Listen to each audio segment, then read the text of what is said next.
Hola, soy Ramón García, optometrista y creador del blog Cuida tu Vista. Bienvenidos a este podcast donde compartiremos contigo los mejores consejos para cuidar tu vista, charlaremos con expertos en salud visual y te aportaremos claridad sobre el oscuro mundo de la óptica. El objetivo es que aprendas a ver bien para vivir mejor.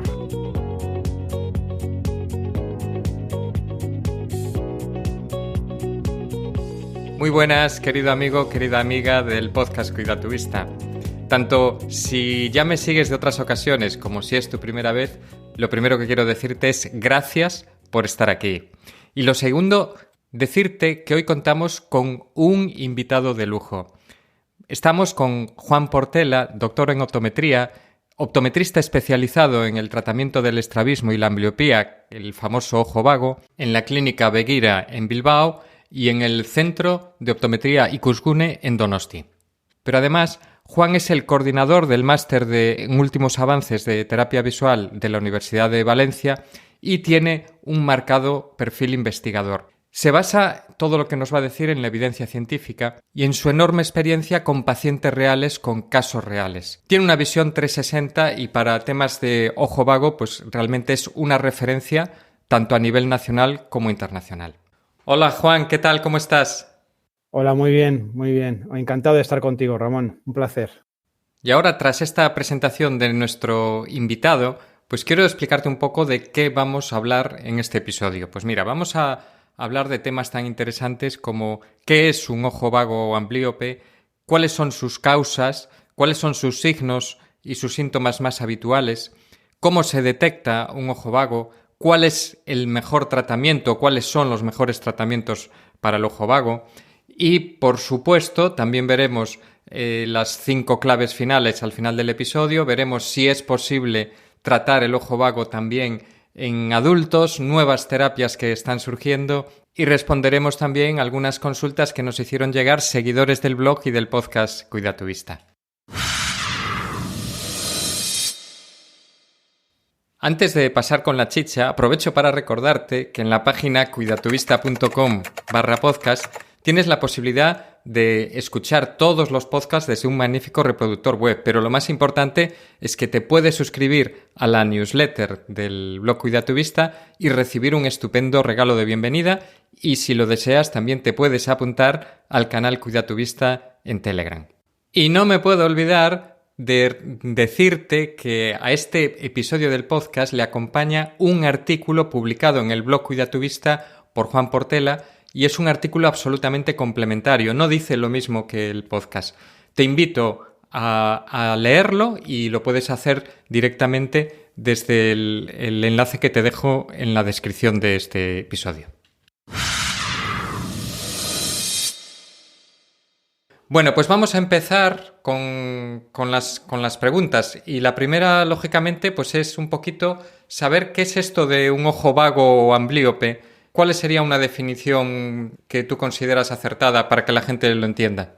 Sí, el ojo vago lo podemos definir una condición en la que el niño, pese a tener en sus gafas bien corregida su defecto refractivo, no alcanza una agudeza visual normal para su edad. Y puede también ocurrir en adultos, pero normalmente ocurre cuando es un niño, ¿no? Hay adultos que tienen ojo vago porque durante su infancia el tratamiento no ha sido eficaz o incluso no ha habido tratamiento.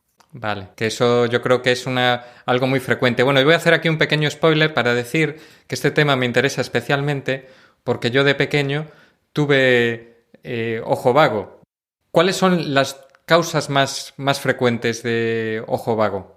Las causas más frecuentes son, por un lado, la presencia de un error refractivo no corregido, sobre todo hipermetropías elevadas, y por otro lado también se puede dar la circunstancia de la presencia de un estrabismo. En ocasiones incluso pueden actuar de manera conjunta, puede haber un defecto de graduación elevado y un estrabismo, ¿vale? Que son los casos más complejos de tratar. Concretamente era mi caso. Cuando se me detectó como que desviaba un ojo, ¿no? Y era pequeñito y bueno, y luego este caso se fue tratando y se resolvió con bastante bien. Una de las razones por las que yo hice optometría es porque desde niño pues siempre vi con ojos curiosos y con ojos interesados todo el tema de ir al oftalmólogo, al optometrista, todo esto me parecía mágico. Tengo varios niños que dicen que quieren ser oftalmólogo o optometrista, qué vocacional, ¿eh? Lo han vivido en sus propias carnes, el Sí. problema, y quieren dedicarse a tratar lo que han padecido.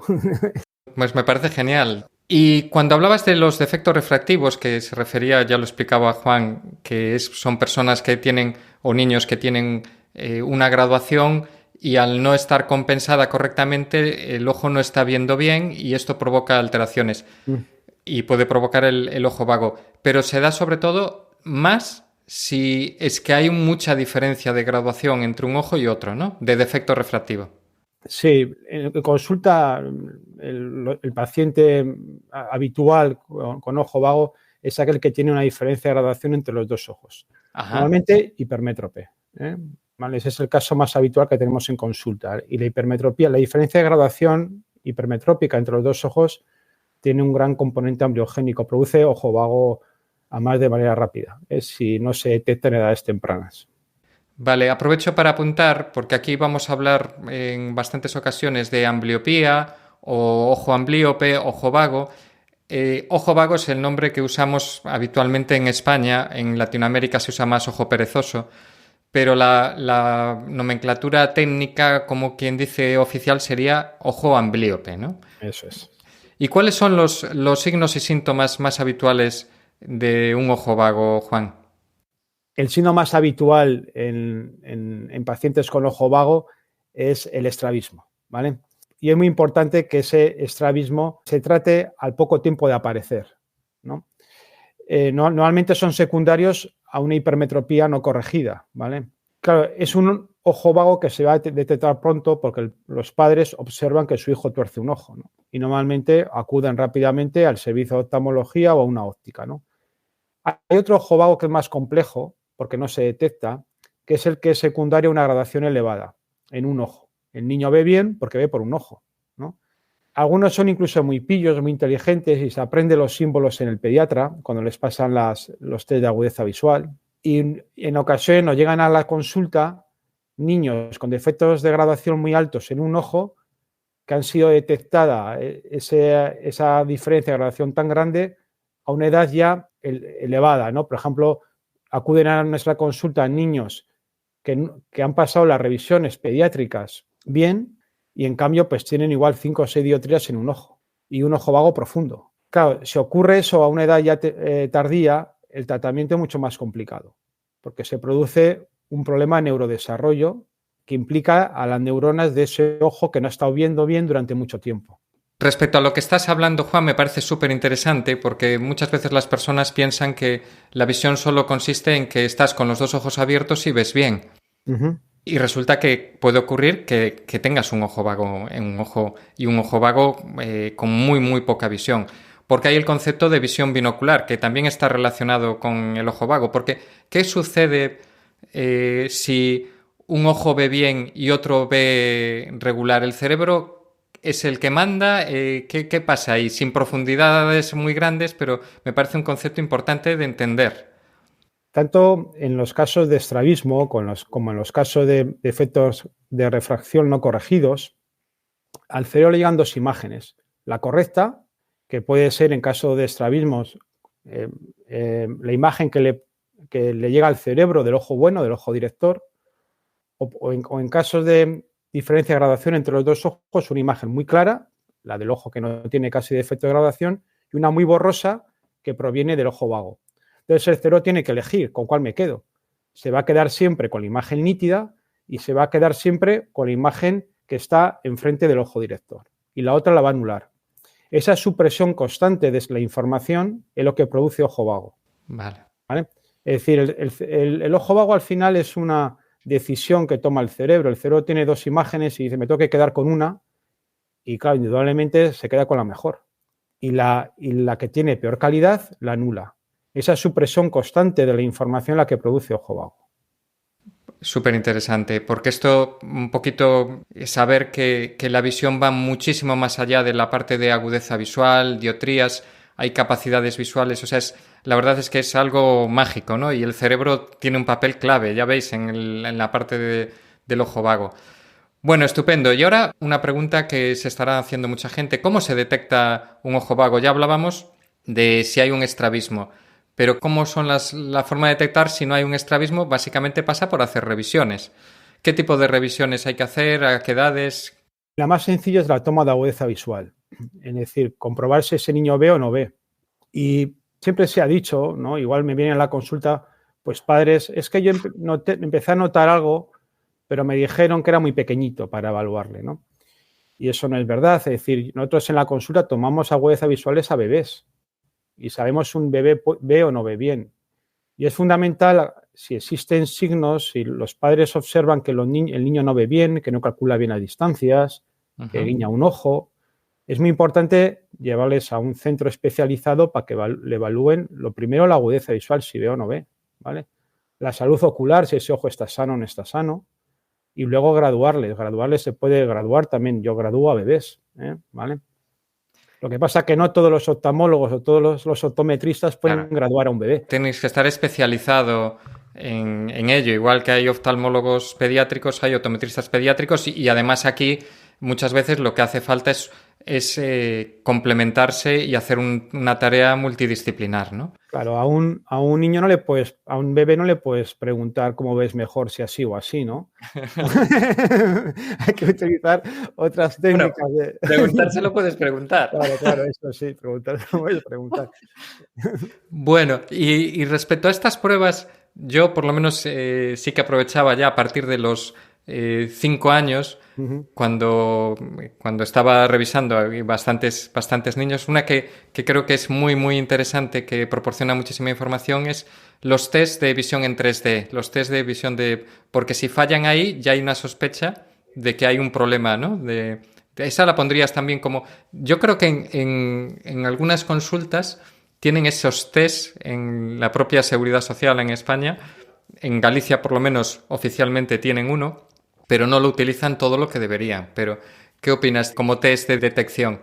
Sí, en el Reino Unido, por ejemplo, está dentro del protocolo de examen en niños pediátricos, está la medida de la 3D, de la visión binocular, de la estereopsis, porque es una prueba que detecta muy bien cuando en el cerebro del niño existe una desconexión.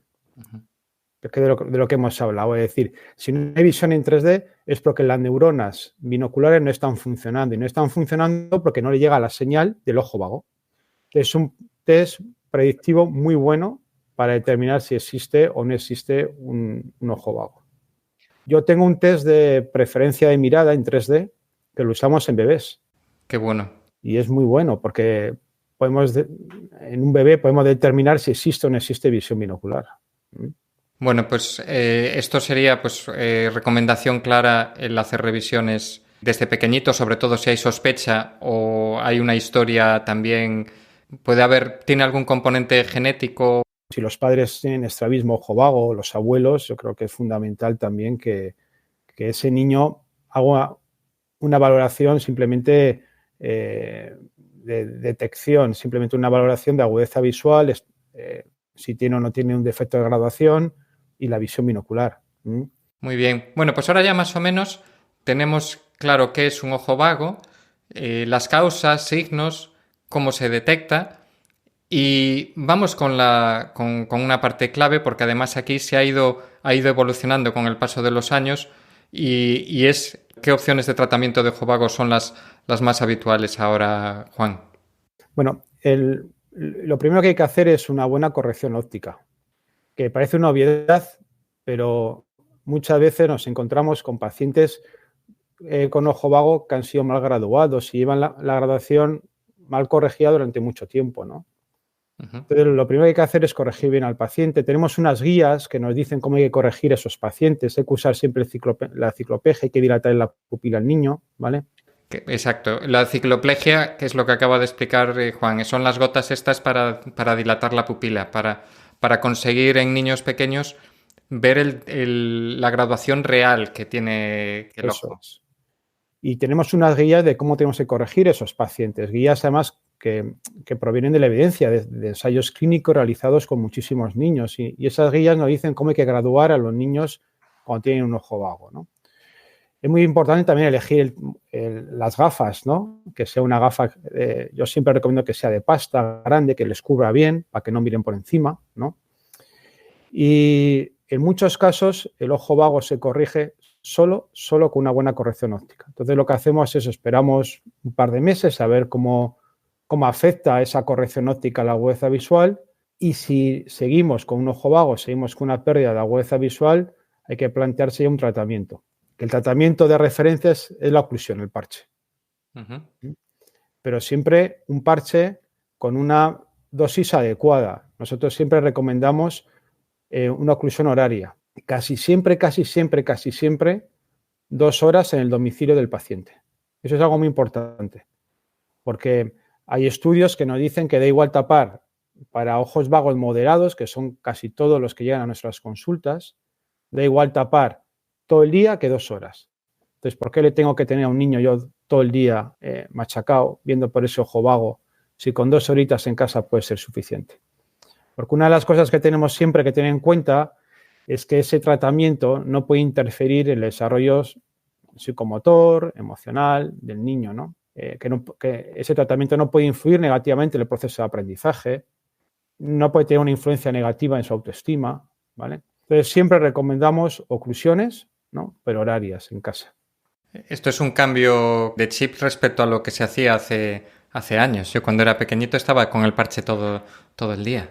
¿Y qué más opciones de tratamiento existen? Además, aquí ya adelanto que Juan, aparte de su tarea investigadora, pues conoce los tratamientos existen opciones de tratamiento de otro tipo, incluso utilizando nuevas tecnologías hasta realidad virtual. Bueno, hay verdaderas maravillas que hace años no existían. El tema es que, como hemos dicho al principio, que la ambliopía es un problema binocular, es un problema que ocurre en el cerebro, ¿no? Y ocurre porque el cerebro decide, ante la mala imagen que recibe del ojo ambliope, pues decide suprimirla, ¿no? Entonces hay una serie de técnicas que lo que tratan es esto precisamente. Enseñan al cerebro a que vea con esos 2 ojos a la vez. Que se ha descubierto que el parche es un buen tratamiento para recuperar la agudeza visual, aunque hay muchos niños que son resistentes al parche y que no mejora la agudeza visual. A partir de un determinado momento ya no mejora la agudeza visual. En muchos estudios se ve como al principio hay una mejora de la agudeza visual con el parche, pero después hay meseta. Por más que pongamos parche, la agudeza visual no mejora, ¿no?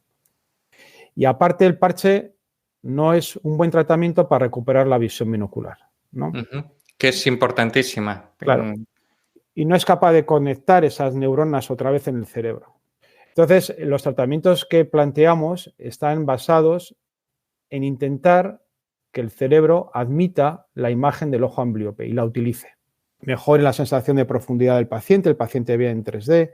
Y luego, y no sé si has leído, hay unos estudios súper interesantes de cómo influye el no tener visión en 3D en la población infantil. Perdona, yo sin estudio te puedo decir que empecé a jugar a baloncesto y jugaba bien, botaba bien, pero no encestaba una. Ya. ¿Vale? Tuve ahí más problemas a nivel binocular, de visión binocular. Entonces calculaba mal las distancias. Bueno, claro. Esa es mi excusa.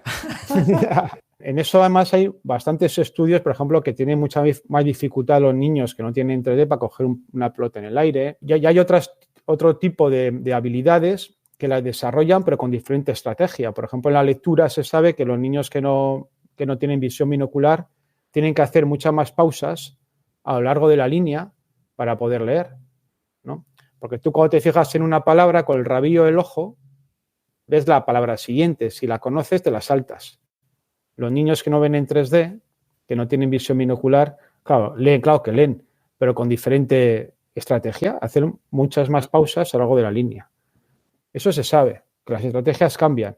Entonces, nosotros tenemos que intentar que la curación sea absoluta, es decir, que no solo mejore la agudeza visual, sino que tenga la visión binocular de una persona como si nunca hubiese tenido estrabismo o ojo vago. Uh-huh.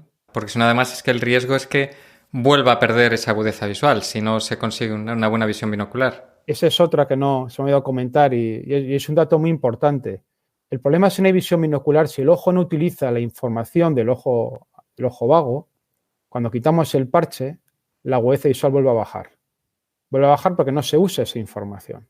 Entonces, para disminuir la probabilidad de recurrencia de que ese ojo se vuelva a hacer otra vez vago, es fundamental que tratemos la visión binocular. Y ahí es donde van todas estas nuevas estrategias y donde van dirigidas. No solo a mejorar la agudeza visual, sino a mejorar la visión binocular, con el objetivo de conseguir la curación. Aquí aprovecho para introducir una pregunta que en este caso nos hizo Marisa desde España, me la hizo por correo electrónico. Hay gente que a veces hace preguntas en las redes sociales del blog cuando las comento y otras me las hacen por privado, ¿no?